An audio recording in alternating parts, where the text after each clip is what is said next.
Bismillahirrahmanirrahim. Assalamualaikum warahmatullahi wabarakatuh. Alhamdulillahirabbil alamin wa bihi nasta'in ala umuri dunya waddin. Wassalatu wassalamu ala asrofil anbiya'i wal mursalin sayyidina wa maulana Muhammadin sallallahu alaihi wasallam. Yang saya hormati Dr. Hajah Maimunah Sa'diah SAG MAG selaku dosen pengampu. Yang saya hormati Indri Nurmania Pesa SPD MAG selaku dosen pembimbing, dan yang saya banggakan kepada teman-teman sekalian.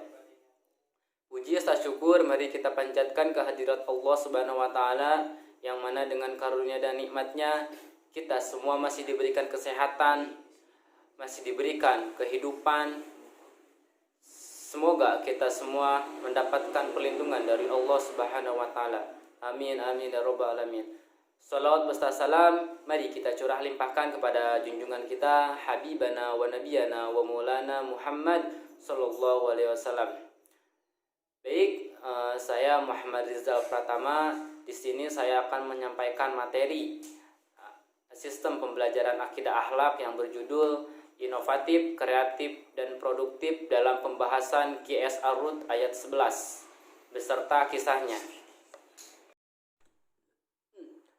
Baik, di sini saya terlebih dahulu akan menjelaskan tentang pengertian kreatif, inovatif, dan produktif.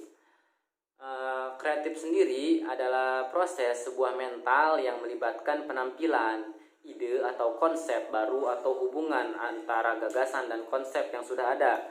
Sedangkan inovatif yaitu usaha seseorang dengan mendayagunakan pemikiran, kemampuan, imajinasi sebagai stimulan dan individu yang mengelilinginya dalam menghasilkan produk baru bagi dirinya sendiri ataupun lingkungannya.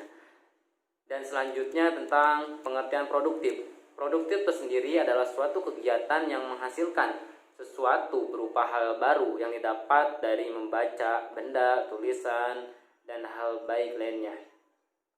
Berhubungan dengan surat QS Ar-Rud, sebelumnya saya akan melantunkan dulu surat QS Ar-Rud ayat 11. A'udzu billahi minasyaitonir rajim. Bismillahirrahmanirrahim. Lahu mu'aqibatun min baini yadayhi wa min khalfihi yahfazunahu min amrillah. Innallaha la yughayyiru ma biqaumin hatta yughayyiru ma bi anfusihim wa idza aradallahu biqaumin su'an fala muradda lahu wa ma lahum min dunihi min wali.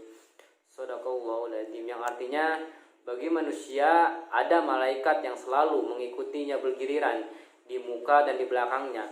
Mereka menjaga atas perintah Allah. Sesungguhnya Allah tidak akan mengubah sesuatu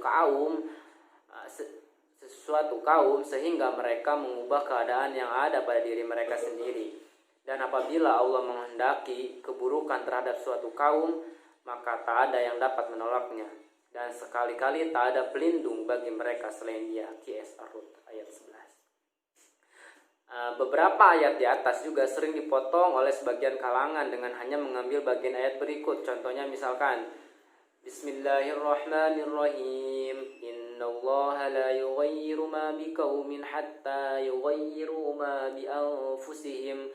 Yang artinya sesungguhnya Allah tidak mengubah keadaan sesuatu kaum sehingga mereka mengubah keadaan yang ada pada diri mereka sendiri. Jadi kita sebagai umat manusia, sebagai umat, kita itu ketika ingin mempunyai perubahan harus datang dari diri sendiri. Nah, ketika kita sudah ada perubahan dalam diri sendiri, insya Allah Allah akan memberikan jalan terbaik bagi kita. Ayat ini juga digunakan sebagai ayat motivasi, bahwa Allah tidak akan mengubah nasib seseorang menjadi lebih baik kecuali dengan usaha dan jerih payah. Nah, jadi kita sebagai manusia itu harus benar-benar usaha dan dibarengi dengan doa.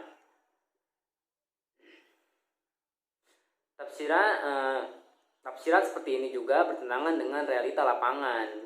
Beberapa banyak orang yang berusaha mengubah nasib mereka dengan membanting tulang, kaki di kepala dan kepala di kaki demi ingin mengubah nasibnya menjadi lebih baik. Tapi beberapa persen dari mereka yang berhasil. Kita dapat dihitung apakah ada prosesnya salah dari mereka ataupun doa dan usahanya yang kurang, entah apapun itu. Ayat Al-Quran merupakan sebuah kepastian. Tidak ada keraguan dalam ayat Al-Quran. Jika diartikan bahwa perubahan nasib menjadi lebih baik di tangan seseorang, tentu tidak akan ada orang gagal dari usahanya.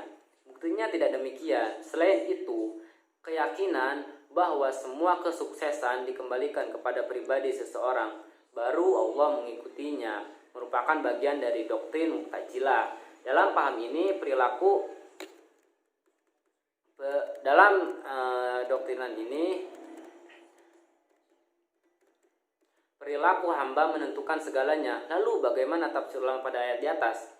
Lahu mu'aqibatum min baini yadayhi wa min khalfihi yahfadunahu min amrillah.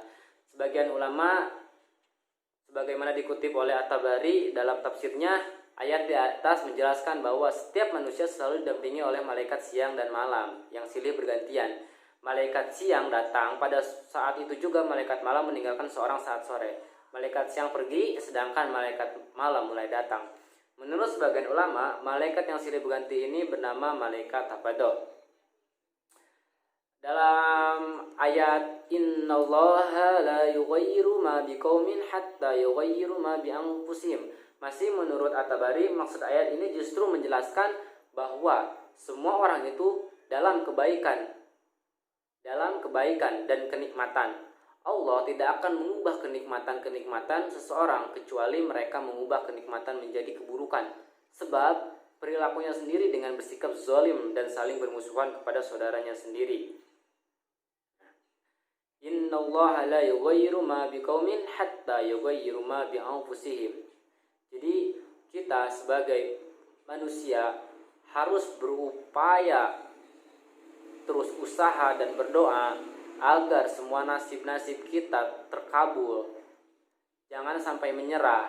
Kita sebagai manusia juga harus kreatif, inovatif, dan produktif. Harus menemukan hal-hal yang baru. Jangan stagnan di situ-situ saja.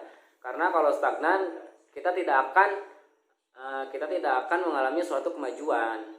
Yaitu, ayat di sini juga menjelaskan innallaha la yughayyiru ma biqaumin hatta yughayyiru ma bi anfusihim.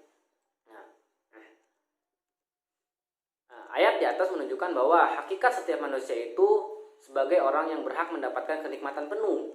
Karena pada dasarnya mereka adalah suci. Sebagaimana dalam ayat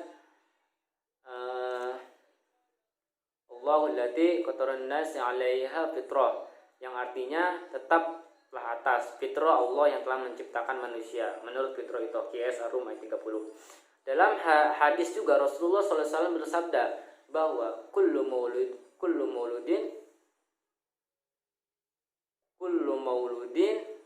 yuwiladu ali, yang artinya kullu mauludin yuwiladu alal fitrah, yang artinya setiap anak dilahirkan dalam keadaan suci. HR Bukhari. Jika setiap anak dilahirkan dalam keadaan suci, tentu dia mempunyai hak yang sama untuk mendapatkan kenikmatan dari Allah.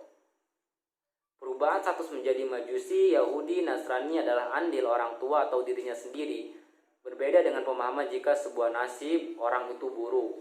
Untuk mendapatkan nasib yang harus mengubahnya, ini tidak sesuai dengan pemahaman para ulama ahli tafsir. Imam Al-Qurtubi dalam tafsirnya mengatakan dalam ayat Imam Al-Qurtubi dalam tafsirnya QS Ar-Rud ayat 11 mengatakan dalam ayat ini Allah memberitahu bahwa ia tidak mengubah suatu kaum sehingga ada salah satu di antara mereka ada yang mengubahnya. Bisa jadi dari golongan mereka sendiri, pengamat atau faktor penyebab yang masih mempunyai hubungan sebagaimana para pasukan yang dikalahkan pada saat perang Uhud disebabkan penyelewengan yang dilakukan oleh ahli panah. Demikian pula contoh-contoh dalam syariat. Ayat ini tidak mempunyai arti bahwa kekalahan perang Uhud murni disebabkan perilaku dosa seorang. Tapi terkadang musibah-musibah itu turun disebabkan oleh dosanya yang lain, sebagaimana sabda Nabi Muhammad SAW ketika ditanya salah seorang, "Wahai Rasul, apakah kita akan mengalami kehancuran sedangkan di antara kita ada yang soleh?" Jawab Nabi, "Ya, jika ada banyak pelaku zinanya, Muhammad bin Ahmad Al-Qurtubi, Tafsir Al-Qurtubi, Darul Kutub Al-Mishariyah, Kairo 1964. Kedua tafsir tersebut, baik At-Tabari maupun Al-Qurtubi, sepakat bahwa manusia itu pada dasarnya menerima anugerah kenikmatan, tapi perilaku manusia dapat mengubah kenikmatan itu menjadi keburukan atau musibah. Hanya saja Imam Al-Qurtubi berpendapat faktor berkurangnya atau hilangnya kenikmatan yang diterima hamba itu tidak tunggal. Menurutnya, faktor itu bisa murni bersumber dari kesalahan hamba itu sendiri, bisa pula dari kesalahan anggota keluarga atau komunitas sendiri, sebagaimana terjadi pada Perang Uhud. Pasukan muslimin pada Perang Uhud kalah bukan lantaran kesalahan semua pasukan, tapi ada kesalahan beberapa individu saja, tapi orang lain mendapatkan getahnya. Dengan bahasa lain, kesalahan segelintir orang itu berdampak sistematik, lalu mengoyahkan kekuatan kelompok secara keseluruhan. Dalam kitab Anwarul Tajil wa Ansarut Ta'wil, Imam Baidawi juga menyatakan, innallaha la yughayyiru ma biqaumin minal 'afiyah wan ni'mah hatta yughayyiru ma bi anfusihim minal ahwalil jumlatil bi ahwal. Yang artinya, sesungguhnya Allah tidak mengganti sesuatu yang ada pada kamu dari kesehatan dan kenikmatan sampai mereka mengubah dengan individu mereka dalam keadaan yang baik dengan keadaan yang buruk. Al-Badawi, Anwarul Tajil, Daru Ihya, terus Ar-Rabi, Beirut, juz 3 halaman 183. Menjadikan ayat tersebut untuk memotivasi orang agar berbuat yang terbaik dan berjuang semaksimal mungkin merupakan langkah yang sangatlah positif. Hanya saja perlu dicatat, perjuangan dalam konteks ayat tersebut bukan mengubah yang menjadi baik, tetapi merawat agar anugerah yang baik-baik dari Allah tak berubah menjadi buruk karena perilaku kita. Meski sekilas terlihat mirip, kedua sikap di atas sejatinya berangkat dari paradigma yang berbeda. Yang pertama berangkat dari keangkuhan akan potensi diri sendiri, sementara yang kedua berlandaskan pada keyakinan bahwa semua yang Allah berikan pada dasarnya baik dan kita berkewajiban memelihara dengan baik. Poin terakhir ini mengendalikan ketergantungan yang kuat pada Allah Subhanahu wa Ta'ala. Jadi kesimpulannya ialah kita kalau emang mau merubah diri kita sendiri itu harus ada rasa ingin menimbulkan perubahan dalam diri. Kalau tidak ada rasa perubahan dalam diri, perubahan yang lebih baik lagi di dalam diri, kalau tidak ada rasa seperti itu, kita tidak akan pernah maju. Dan Allah pun bersabda dalam Qiyas Ar-Rud, potongan ayat Qiyas Ar-Rud ayat 11, yaitu innallaha la yughayyiru ma biqaumin hatta yughayyiru ma bi anfusihim. Bahwasanya Allah tidak akan merubah suatu kaum kecuali kaum tersebut pengen berubah. Jadi ketika kita sudah berubah, insya Allah Allah akan memberikan jalan yang terbaik bagi kita selagi kita selagi kita ada perubahan yang positif di dalam diri kita. Sebagaimana tadi yang saya jelaskan tentang kreatif, inovatif, dan produktif. Ini berkesinambungan dalam ayat Qiyas Ar-Rud ayat 11 ini. Bahwasannya manusia adalah makhluk yang harus berusaha dan berdoa. Agar apa? Agar tujuan dan cita-cita mereka itu terdapat di dalam dunia dan maupun di akhirat. Sekian dari saya, kurang lebihnya mohon maaf apabila ada kesalahan, mohon koreksiannya. Allahumma waffiq ila aqwamit thoriq. Assalamualaikum warahmatullahi wabarakatuh.